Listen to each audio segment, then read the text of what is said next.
ಯಾರ ಪರವೂ ಅಲ್ಲ, ಯಾರ ವಿರುದ್ಧವೂ ಅಲ್ಲ. ಸಾಯಂಕಾಲ ಎಕ್ಸ್‌ಪ್ರೆಸ್, ಇದು ಜನಪರ.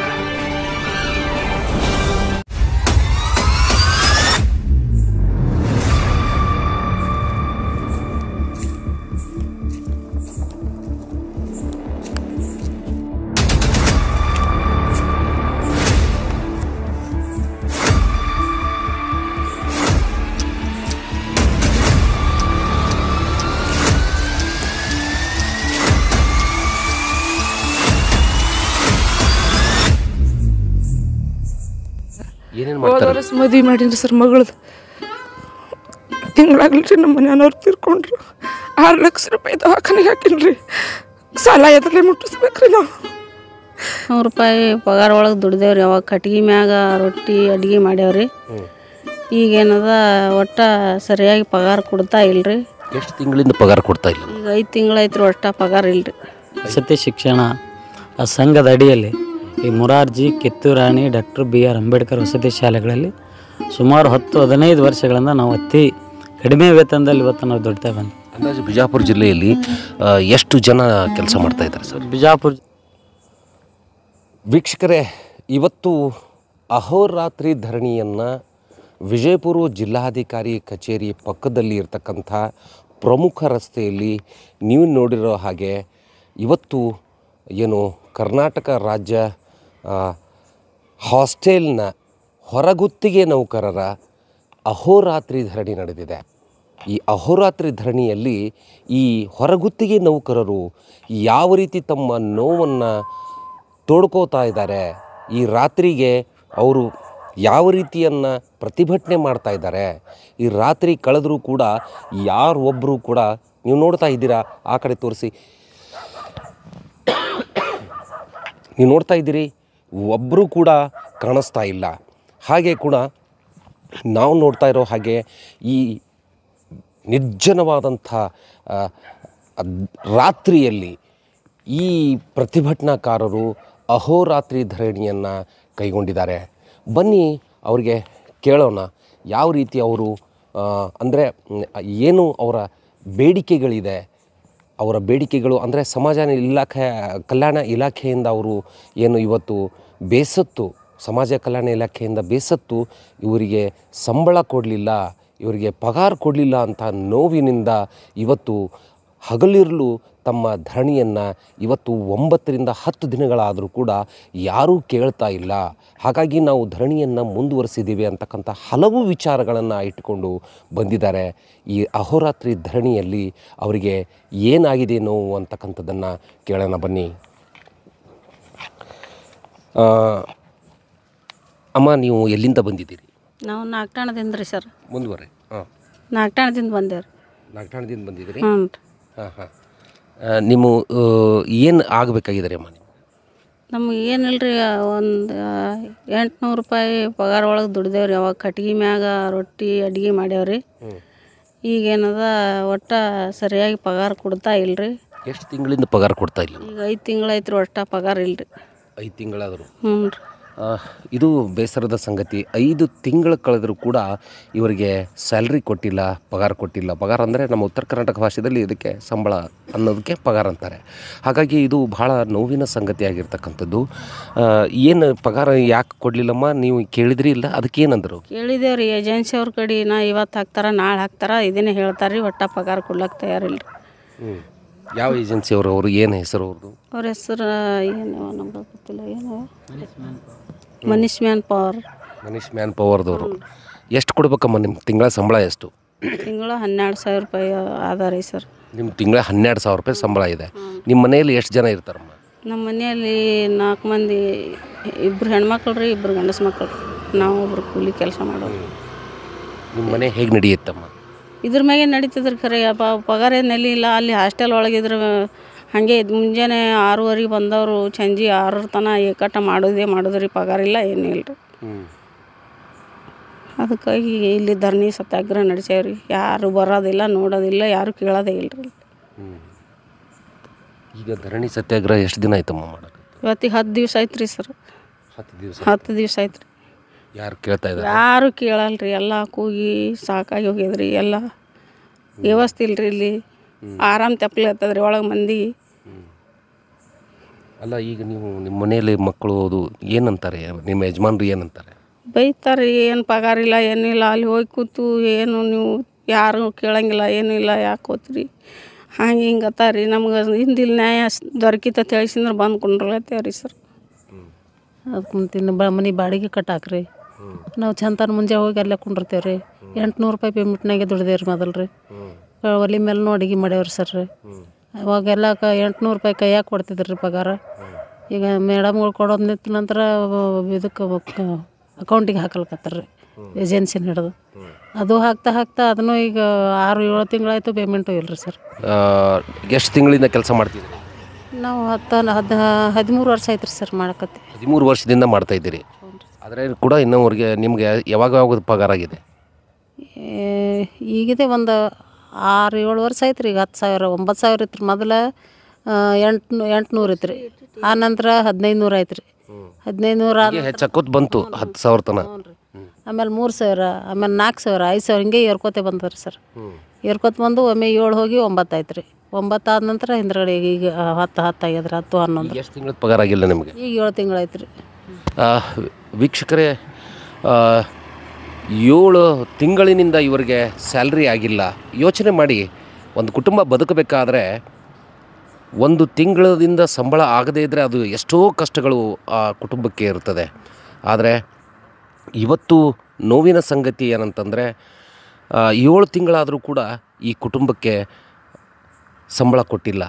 ಹಾಗಾಗಿ ಇದು ಬಹಳ ದೊಡ್ಡ ದುರಂತ ಅನ್ನಬಹುದು. ಬನ್ನಿ, ಹಾಗೆ ಕೂಡ ಇನ್ನೂ ಜನರಿಗೆ ಕೇಳೋಣ. ಅಮ್ಮ, ತಮ್ಮ ಹೆಸರು? ತೋತಾಬಾಯಿ ಪವಾರ್ ರೀ. ಎಲ್ಲಿಂದ ಬಂದಿದ್ದೀರಿ?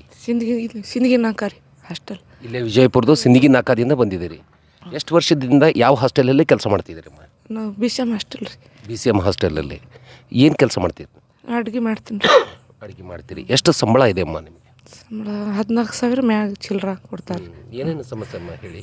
ಸಮಸ್ಯೆ ಅಂದ್ರೆ ಸರ ನಮಗೆ ಈ ವರ್ಷ ದುಡಿಸ್ಕೋಬೇಕಂದ್ರೆ ಕಂಡಾಬಿಟ್ಟು ದುಡಿಸ್ಕೊಂಡ್ರಿ. 170 ಹುಡುಗರಿಗೆ 3 ಮಂದಿ ಕೆಲಸ ಮಾಡ್ಸ್ಯಾರ ಸರ್. ಇಬ್ಬರು ಅದಾರ ಗೌರ್ಮೆಂಟ್ದವ್ರು. ಅವ್ರು ಏನು ಕೆಲಸ ಅವ್ರದ್ದು ಎಷ್ಟು ಐತೆ, ಕಾಯಿಪಲ್ಲೆ ಹೊಳೋದು ಅಡುಗೆ ನೀಡೋದು ಐತೆ ರೀ. 8 ಮಂದಿಗೆ ನಾವು 3 ಮಂದಿ ಅಡುಗೆ ಮಾಡಿದ್ರಿ ಸರ್.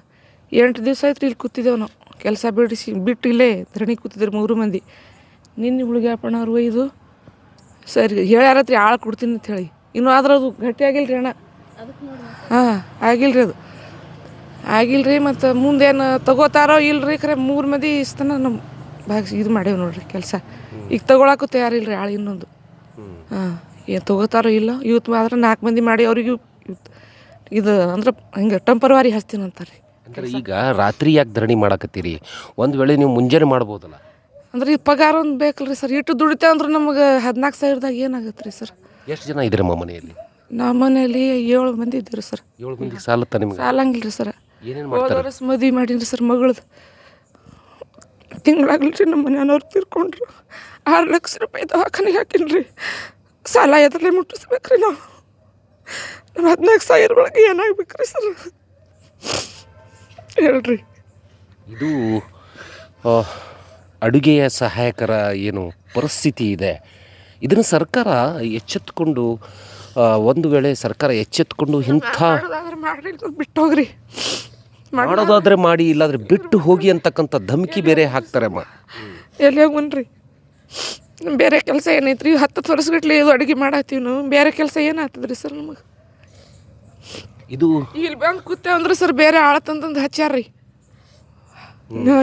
ನೀವು ಇಲ್ಲಿಂದ ಇಲ್ಲಿ ಬಂದು ಕೂತಿದ್ದಕ್ಕೆ ಬೇರೆಯವ್ರಿಗೆ ತಂದು ಹಚ್ಚಿದ್ದಾರೆ. ಹಚ್ಚಾರ್ರಿ.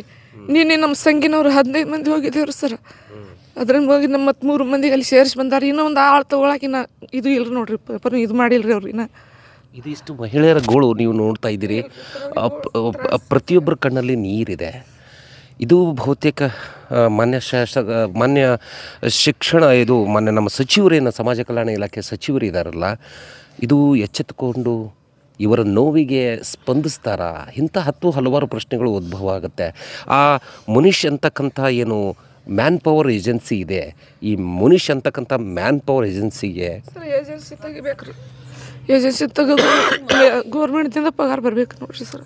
ನೋಡಿ, ಅವರು ಈ ಏಜೆನ್ಸಿನ ರದ್ದುಪಡಿಸಬೇಕು ಮತ್ತು ನಮಗೆ ಸರ್ಕಾರದಿಂದನೇ ನೇರವಾಗಿ ಒಳಗುತ್ತಿಗೆ ಆಧಾರದ ಮೇಲೆ ನಮ್ಮನ್ನು ತೆಗೆದುಕೊಂಡು ನಮಗೆ ಸರ್ಕಾರದಿಂದನೇ ನಿಯೋಜನೆ ಮಾಡಿ ಪಗಾರ ಕೊಡಲಿ ಅಂತಕ್ಕಂಥ ವಿಚಾರವನ್ನು ಅವರು ಹೇಳ್ತಾ ಇದ್ದಾರೆ. ವೀಕ್ಷಕರೇ, ಇದು ಭಾಳ ನೋವಿನ ಸಂಗತಿ. ಸಾಕಾಗಷ್ಟು ಸರ್ಕಾರ ಬಡವರಿಗೋಸ್ಕರ ದುಡ್ಡು ಖರ್ಚು ಮಾಡುತ್ತೆ. ಸಮಾಜ ಕಲ್ಯಾಣ ಇಲಾಖೆ ಅಂತಂದರೆ ಸಾಮಾಜಿಕವಾಗಿ ನೊಂದಂಥವರಿಗೆ ಯಾವತ್ತೂ ಕೈ ಹಿಡಿತಕ್ಕಂಥ ಒಂದು ಇಲಾಖೆ. ಇಂಥ ಇಲಾಖೆಯಿಂದನೇ ಇವರಿಗೆ ಆರ್ಥಿಕ ದುಸ್ಥಿತಿಗೆ ಪರಿಸ್ಥಿತಿಗೆ ತಂದು ಇಟ್ಟಿದೆ ಅಂತಂದರೆ ಇಲ್ಲಿರ್ತಕ್ಕಂಥ ಈ ಮ್ಯಾನ್ ಪವರ್ ಏಜೆನ್ಸಿಗಳು ಏನು ಆಟ ಆಡ್ತಾ ಇದ್ದಾರೆ, ಅಧಿಕಾರಿಗಳು ಏನು ಮಾಡ್ತಾ ಇದ್ದಾರೆ, ಇಲ್ಲಿಯ ಜಿಲ್ಲಾಧಿಕಾರಿಗಳಾಗಲಿ, ಒಟ್ಟಿನಲ್ಲಿ ಗುಲ್ಬರ್ಗ ಜಿಲ್ಲೆಯಿಂದ ಹಿಡಿದು ಸುಮಾರು ಜಿಲ್ಲೆಗಳಲ್ಲಿ ಇವರ ಪ್ರತಿಭಟನೆಗಳು ನಡೀತಾ ಇದೆ. ಒಟ್ಟಿನಲ್ಲಿ ಏನಂತಂದರೆ ಇವರ ನೋವಿಗೆ ಸ್ಪಂದಿಸೋರು ಯಾರು ಅಂತಕ್ಕಂಥ ಪ್ರಶ್ನೆ ಉದ್ಭವ ಆಗುತ್ತೆ. ಮಾನ್ಯ ಸಮಾಜ ಕಲ್ಯಾಣ ಇಲಾಖೆ ಸಚಿವರು ಏನಿದ್ದಾರೆ, ಎಚ್.ಸಿ. ಮಹದೇವಪ್ಪನವರಿದ್ದಾರೆ. ಎಚ್.ಸಿ. ಮಹದೇವಪ್ಪನವರೇ, ನೀವು ಬಡ ಕುಟುಂಬದಿಂದ ಬಂದಂತಕ್ಕಂಥವ್ರು. ಇಂಥ ಬಡವರ ನೋವಿನ ಈ ಶಾಪಕ್ಕೆ ನೀವು ಬಲಿ ಆಗೋದಿಲ್ಲ ಅನ್ನೋದನ್ನು ಈ ಸಂದರ್ಭದಲ್ಲಿ ನಾನು ಹೇಳಕ್ಕೆ ಬಯಸ್ತೇನೆ.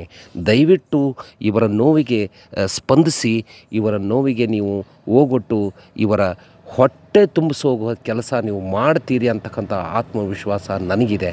ಆದರೆ ಅವರಿಗೆ ಇದು ಸೊಲ್ಯೂಷನ್ ಆದಮೇಲೆ ಇದು ಗೊತ್ತಾಗೋದು. ಬನ್ನಿ ಇನ್ನು ಮುಂದೆ ಕೇಳೋಣ. ಈ ಮಹಿಳೆಯರ ಗೋಳು ಮತ್ತು ಯುವಕರಲ್ಲೂ ಕೂಡ ಇದೆ. ಏನು ಸರ್, ತಾವು ಎಲ್ಲಿಂದ ಬಂದಿದ್ದೀರಿ? ಬಿಜಾಪುರ ಸರ್. ಬಿಜಾಪುರದಿಂದ.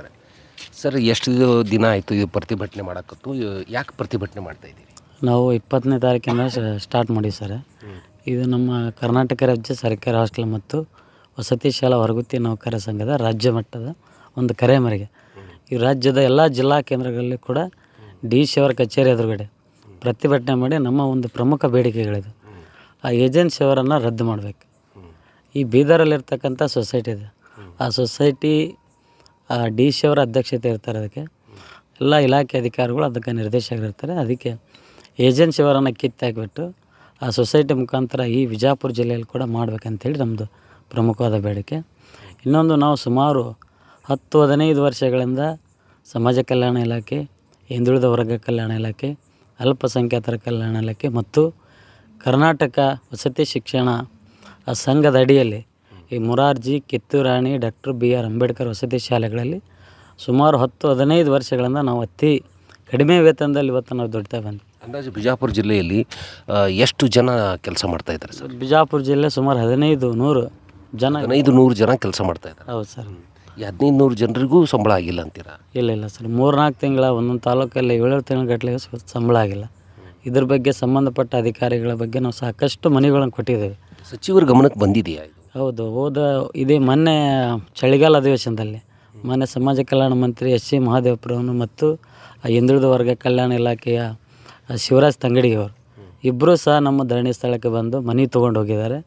ಮತ್ತು ಅಲ್ಪಸಂಖ್ಯಾತರ ಕಲ್ಯಾಣ ಇಲಾಖೆ ಜಮೀರ್ ಅಹ್ಮದ್ ಅವರ ಜೊತೆ ಒಂದು 3 ಇಲಾಖೆ ಸೇರಿ ನಾವೊಂದು ಸಭೆ ಮಾಡಿ ನಿಮ್ಮ ಬೇಡಿಕೆ ಬಗ್ಗೆ ನಾವು ಚರ್ಚೆ ಮಾಡಿ ಒಂದು ನಿರ್ಧಾರ ತೊಗೊತೀವಿ ಅಂತ ಹೇಳಿದರು.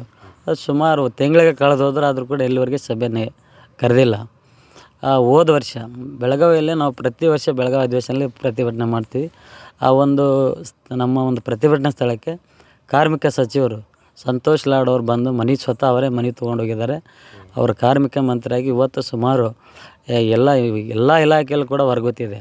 ಇದು ಸಂತೋಷ್ ಲಾಡ್ ಅವರ ಗಮನಕ್ಕೆ ಒಬ್ಬ ಪ್ರಬುದ್ಧ ರಾಜಕಾರಣಿ ಸಂತೋಷ್ ಲಾಡ್ ಅವರು ಇಂಥ ವಿಚಾರವನ್ನು ಸದನದಲ್ಲಿ ಚರ್ಚೆ ಮಾಡಬಹುದಾಗಿತ್ತು, ಮಾಡಿದ್ದೀರಿ ಅನ್ನೋದ್ರ ಕುರಿತಾಗಿ ಸ್ಪಷ್ಟವಾದ ಮಾಹಿತಿ ಇಲ್ಲದೇ ಇರಬಹುದು. ಅದರ ಜೊತೆಗೆ ತಾವು ಬಹಳ ನೋವಿನಿಂದ ಪ್ರತಿಯೊಬ್ಬರು ಬಡವರಿಗೆ ಸ್ಪಂದಿಸುವಂಥ ನಾಯಕನಾಗಿ, ನೀವು ಬರೀ ಶಾಸಕರಲ್ಲ, ಒಬ್ಬರ ನಾಯಕರಾಗಿದ್ದೀರಿ. ಇಂಥ ಒಂದು ಸಮಸ್ಯೆನ ನೀವು ಎಚ್.ಸಿ. ಮಹದೇವಪ್ಪ ಅವರ ಜೊತೆ ಕೂತ್ಕೊಂಡು ಬಗೆಹರಿಸುವ ನಿಟ್ಟಿನಲ್ಲಿ ಬಹುತೇಕವಾಗಿ ಮಾಡಿದರೆ ಒಳ್ಳೆಯದಾಗ್ತಾಯಿತ್ತು. ಮಾಡಿಲ್ಲ ಅಂತಂದ್ರೂ ಇನ್ನು ಮುಂದೆ ಏನಾಗಿಲ್ಲ. ನಮ್ಮ ಸಾಯಂಕಾಲ ಎಕ್ಸ್ಪ್ರೆಸ್ಸನ್ನು ನೋಡ್ತಾ ತಾವು ದಯವಿಟ್ಟು ಈ ಕೂಗನ್ನು ಕೇಳ್ತೀರನ್ನೋ ಆತ್ಮವಿಶ್ವಾಸ ನಮಗಿದೆ. ಸರ್, ಮುಂದೆ ಹೇಳಿ. ಸರ್, ಅವ್ರು ಬಂದು ನಿಮ್ಮ ಒಂದು ಬೇಡಿಕೆ ಏನಿದೆ, ಕನಿಷ್ಠ ವೇತನ 31,000 ಕೊಡ್ತೀವಿ ಅಂತ ಹೇಳಿ 1 ವರ್ಷ ಆಯಿತು. ಇಲ್ಲಿವರೆಗೂ ಕೂಡ ಯಾವುದೂ ಕೂಡ ಜಾರಿಯಾಗಿಲ್ಲ. ಇದ್ರ ಬಗ್ಗೆ ಕಾರ್ಮಿಕ ಇಲಾಖೆ ಆಯುಕ್ತರು ನಮ್ಮ ಸಂಘಟನೆ ಜೊತೆ ಒಂದು ಸಭೆ ಮಾಡಿದರು. ಈ ಒಂದು ಕನಿಷ್ಠ ವೇತನ ಬಗ್ಗೆ ಈಗಾಗಲೇ ಕೋರ್ಟಲ್ಲಿದೆ, ಅದು ಕ್ಲಿಯರ್ ಆದ ತಕ್ಷಣ ನಾವು ಕೊಡ್ತೀವಿ ಅಂತ ಹೇಳಿದರು. ಮತ್ತು ವಾರಕ್ಕೊಂದು ರಜೆ ಕೊಟ್ಟರು. ಕಾರ್ಮಿಕ ಇಲಾಖೆ ಪ್ರಕಾರ ವಾರಕ್ಕೊಂದು ರಜೆ ಕೊಡ್ಬೇಕಾದ್ರೆ ಒಂದು ಹೆಚ್ಚುವರಿ ಸಿಬ್ಬಂದಿ ಬೇಕು ಸರ್. ಅದನ್ನು ನಮ್ಮ ಇಲಾಖೆಗೆ ನಾವು ಕಾರ್ಮಿಕ ಇಲಾಖೆಯಿಂದ ಕೊಡ್ತೀವಿ ಅಂತ ಹೇಳಿ ಆ ಸಭೆಯಾಗಿ ಕೂಡ ಸುಮಾರು 2-3 ತಿಂಗಳಾಯಿತು. ಯಾವ ಕೂಡ ಜಾರಿಯಾಗಿಲ್ಲ. ಇದ್ರ ಬಗ್ಗೆ ನಮ್ಮ ಸಮಾಜ ಕಲ್ಯಾಣ ಪ್ರಧಾನ ಕಾರ್ಯದರ್ಶಿ ಮಣಿವಣ್ಣವ್ರ ಸಾಹೇಬರು ಈ ಸುಮಾರು 2-3 ಮೀಟಿಂಗ್ಗಳು ಮಾಡಿದ್ದಾರೆ. ಆ ಮೀಟಿಂಗಲ್ಲಿ ಏನು ಡಿಸ್ಕಷನ್ ಏನಾಯಿತು? ಯಾವ ರೀತಿ ಎಲ್ಲ ಬೇಡಿಕೆಗಳು ಚರ್ಚೆ ಆಗಿದೆ. ಕೆಲವು ಪಾಲಿಸಿ ಮ್ಯಾಟ್ರು ಅಂತ ಕೂಡ ಹೇಳಿದ್ದಾರೆ. ಇವು ವಾರಕ್ಕೊಂದು ರಜೆ ಆಗಿರ್ಬೋದು, ಕನಿಷ್ಠ ಮನುಷ್ಯ ಅಂತಕ್ಕಂಥ ಏಜೆನ್ಸಿ ಒಂದೇನಾ, ಈ ಥರ ಎಲ್ಲ ಏಜೆನ್ಸಿಗಳು ಇದಾವೆ? ಈ ಸುಮಾರು ರಾಜ್ಯದಲ್ಲಿ ಭಾಳ ಇದಾವೆ ಸರ್. ಅಂದರೆ ಇದು ಇವ್ರು ಅಷ್ಟೇನಾ, ಬೇರೆ ಕಡೆ ಎಲ್ಲ ಕಡೆ ಇದೇ ಪರಿಸ್ಥಿತಿ ಇದೆಯಾ ಅಥವಾ ಇಲ್ಲಿ ಒಂದೇ ಇದೆಯಾ ಬೇರೆ 2-3 ಜಿಲ್ಲೆಗಳಲ್ಲಿ? ಇಡೀ ರಾಜ್ಯದ ಎಲ್ಲ ಜಿಲ್ಲೆಯಲ್ಲೂ ಕೂಡ ಇದೇ ಸಮಸ್ಯೆ ಇದೆ ಸರ್. ಪ್ರತಿಯೊಂದು ಇಲಾಖೆಯಲ್ಲಿ ಒಬ್ಬೊಬ್ಬರು ಏಜೆನ್ಸಿಯವರು ಇದ್ದಾರೆ. ಇವತ್ತು ಶಾಸಕರು MLA ಅವರ ಒಂದು ಆಪ್ತಾರೆ ಆ ಒಂದು ಏಜೆನ್ಸಿಯವರು ಇದ್ದಾರೆ ಸರ್. ಈಗ ಬೆಳಗಾವಿಯಲ್ಲಿ ರಾಮ್ ಕಂಪ್ಯೂಟರ್ ಇದ್ದಾರೆ, ಅವ್ರು ಸಚಿವರು ಆಪ್ತರವರು. ಸುಮಾರು ನಮ್ಮ ನೌಕರರು 1 ಕೋಟಿಗಟ್ಟಲೆ ಇವತ್ತು ಆ PF ಅನ್ನು ಹಾಕಿ ವಾಪಸ್ ತೆಗೆದುಕೊಂಡಿದ್ದು ಸರ್. ಇದ್ರ ಬಗ್ಗೆ ಅಲ್ಲಿಯ DC ಅವರು ಕೂಡ ನಾವು ಸಾಕಷ್ಟು ಈಗ ಸರ್ಕಾರ ನಿಮ್ಮ ಇದಕ್ಕೆ ಸ್ಪಂದಿಸದೇ ಇದ್ದರೆ ಹಾಗೇ ಧರಣಿ ನಡೆಯುತ್ತಾ ಅಥವಾ ಮುಂದಿನ ಒಂದು ನಿಲುವು ಏನಿದೆ ನಿಮ್ಮದು? ಸರ್, ನಾವು ಸುಮಾರು ಇವತ್ತು ಬಿಜಾಪುರ ಜಿಲ್ಲೆ 1500 ಜನ ಇದ್ದೇವೆ. ಇವತ್ತು ನಾವು ಶಾಂತಿಯುತವಾಗಿ ಪ್ರತಿಭಟನೆ ಮಾಡ್ತಾಯಿದ್ದೇವೆ. ಸರ್ಕಾರ ಮತ್ತು ಜಿಲ್ಲಾಡಳಿತ ಇಲ್ಲಿ ಅಧಿಕಾರಿಗಳು ಒಂದು ಮಾನವೀಯ ದೃಷ್ಟಿಯಿಂದ ಕೂಡ ನಿಮ್ಮ ಬೇಡಿಕೆ ಏನಂತ ಇಲ್ಲಿವರೆಗೆ ಸುಮಾರು ನಾವು 9 ರಾತ್ರಿ ಕಳೀತಾ ಇದ್ದೀವಿ. ಯಾವ ಒಬ್ಬ ಅಧಿಕಾರಿ ಕೂಡ ಇಲ್ಲಿ ಬಂದಿಲ್ಲ. ಇದ್ರ ಬಗ್ಗೆ ನಾವು ಮುಂಚಿತವಾಗಿ 1 ವಾರ ಮುಂಚೆ ಅವರಿಗೆ ಮನೆ ಪತ್ರ ಕೊಟ್ಟಿದ್ದೀವಿ. ನಾವು ಈ ಥರ ಸಮಸ್ಯೆ ಇದೆ ಸರ್, ನಾವು ಪ್ರತಿಭಟನೆ ಮಾಡ್ತೀವಿ ಅಂತ. ಇಲ್ಲಿವರೆಗೆ ಯಾರೂ ಬಂದಿಲ್ಲ. ಒಂದು ವೇಳೆ ಅವರು ಯಾರೂ ಇಲ್ಲಿ ನಾವು ಸ್ಪಂದನೆ ಮಾಡಿದ್ರೆ ಮುಂದಿನ ದಿನಗಳಲ್ಲಿ ಹಾಸ್ಟೆಲ್ಗಳು ಇವತ್ತು ವಿದ್ಯಾರ್ಥಿಗಳ ಒಂದು ಊಟ ಮಾಡ್ತಕ್ಕಂಥ ಕಿತ್ತೊಗೆದು ಬಿಡ್ತಾರೆ ನಿಮ್ಮನ್ನು.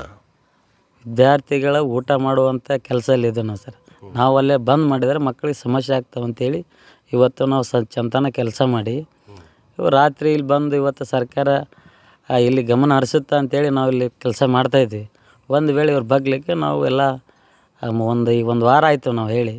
ಒಂದು ವೇಳೆ ಬಂಗ್ಲಿಲ್ಲ ನಾವು ಎಲ್ಲ ಬಂದ್ ಮಾಡಿ ಜಿಲ್ಲಾದ್ಯಂತ ಉಗ್ರವಾದ ಹೋರಾಟವನ್ನು ಸ್ವರೂಪ ಪಡಿತದೆ ಅಂತೇಳಿ ಈ ಮೂಲಕ ತಮ್ಮ ಮುಖಾಂತರ ಮಾಧ್ಯಮದ ಮೂಲಕ ಜಿಲ್ಲಾಡಳಿತ ಮತ್ತು ಸಂಬಂಧಪಟ್ಟ ಅಧಿಕಾರಿಗಳಿಗೆ ಬಯಸ್ತಾನೆ ಸರ್. ಅಂದರೆ ಈಗ 1500 ಜನ ಇಲ್ಲಿ ಕಾಣಿಸ್ತಾ ಇಲ್ಲ, ಯಾಕೆ ಬಂದಿಲ್ಲ ಏನನ್ನೋದು ಹೇಳಿ ನೋಡೋಣ ಸರ್. ಏನು 1500 ಜನ ಅಂದರೆ ನಾವು ಬಿಜಾಪುರಲ್ಲಿ ಅಷ್ಟೇ ಇಲ್ಲ, ಈಗ ಮುದ್ದೇಬೇಳೆ ಇದೆ, ಎಲ್ಲ ತಾಲೂಕುಗಳು ಸೇರಿ ಅಂದರೆ ಬೆಳಿಗ್ಗೆ ಹೊತ್ತಲ್ಲಿ ಡ್ಯೂಟಿ ಮಾಡ್ತಾರೆ ಮತ್ತು ರಾತ್ರಿಗೆ ಇಲ್ಲಿ ಬರ್ತಾರೆ ಅಂತಕ್ಕಂಥ ವಿಚಾರನ ಹೇಗೆ? ಹೌದೌದು ಸರ್, ಬೆಳಗ್ಗೆ ಕೆಲಸ ಮಾಡ್ತಾರೆ ಸರ್. ಈಗ ಒಂದು ಹಾಸ್ಟೆಲಲ್ಲಿ 4-5 ಜನ ಇರ್ತೀವಿ ನಾವು. ಇಲ್ಲಿ ಒಬ್ಬರು ಈಗ ಅಲ್ಲಿ ಹೊಸರು ಬಂದರೆ ಅಲ್ಲಿ ಅಡಿಗೆ ಪ್ರಾಬ್ಲಮ್ ಆಗುತ್ತೆ ಅಂತೇಳಿ ಒಬ್ಬರೊಬ್ಬರೊಬ್ಬರು ಬರ್ತಾ ಇದ್ದಾರೆ. ನಿಮ್ಮ ಧರಣಿಯ ಮಧ್ಯೆನೂ ನಿಮ್ಮ ಕರ್ತವ್ಯವನ್ನು ನೀವು ಮರ್ತಿಲ್ಲ. ಇದು ಭಾಳ ಮಾನವೀಯ ಮೌಲ್ಯಗಳನ್ನು ಇಟ್ಟುಕೊಂಡು ಯೋಚನೆ ಮಾಡ್ತಕ್ಕಂಥದ್ದು. ಇವರಿಗೆ ಧರಣಿನೂ ಮುಖ್ಯ, ಆ ಕಡೆ ಸಂಬಳನೂ ಮುಖ್ಯ, ಆ ಕಡೆ ಕರ್ತವ್ಯನೂ ಮುಖ್ಯ ಅಂತಕ್ಕಂಥ ವಿಚಾರವನ್ನು ವ್ಯಕ್ತಪಡಿಸ್ತಾ ಇದ್ದಾರೆ. ಒಟ್ಟಾರೆಯಾಗಿ ಇಂಥ ಮೌಲ್ಯಗಳನ್ನು ಸರ್ಕಾರ ಸಿದ್ದರಾಮಯ್ಯನ ಸರ್ಕಾರದಲ್ಲಿ ನಡೀತಾ ಇದೆಯಾ, ಯಾಕೆ ಹೀಗೆ ಅಂತ ಹಲವಾರು ಪ್ರಶ್ನೆಗಳು ಉದ್ಭವ ಆಗುತ್ತೆ. ದಯವಿಟ್ಟು ಮಾನ್ಯ ಸರ್ಕಾರ ಕೂಡಲೇ ಇದನ್ನು ಎಚ್ಚೆತ್ತುಕೊಂಡು HC ಮಾದೇವಪ್ಪ ಅವರು, ಸಂತೋಷ್ ಲಾಡ್ ಅವರು, ಹೀಗೆ ಇದಕ್ಕೆ ಸಂಬಂಧಪಟ್ಟಂಥ ಎಲ್ಲ ಸಚಿವರುಗಳು ಕೂಡಲೇ ಎಚ್ಚೆತ್ತುಕೊಳ್ಬೇಕಾದ ಅನಿವಾರ್ಯತೆ, ಅವಶ್ಯಕತೆ ಎರಡೂ ಇದೆ. ಹಾಗಾಗಿ ಸಾಯಂಕಾಲ ಎಕ್ಸ್‌ಪ್ರೆಸ್ ಇವರ ಜೊತೆ ನಿಲ್ಲುತ್ತೆ.